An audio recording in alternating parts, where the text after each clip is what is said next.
Good morning mga idol. Good morning sa inyo. Meron na naman ako napansin dito. Parang itlog siya.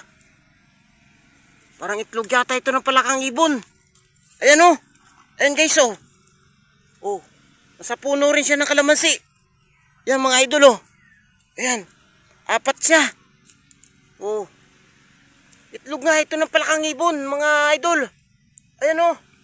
Oh. Oh, batik yan oh. Yan mga idol oh, batik na batik oh. Oh. Oh, yung mga hindi naniniwala dyan na palakang ibon na marami dito sa amin. Ayan oh. Ayan mga guys. Oh. Aantayin ko yung palakang ibon na bumalik. Ayan mga guys oh. Ayan. Ayan mga idol oh. Ayan oh. Diyan siya nagpupugad mga idol. Ayan.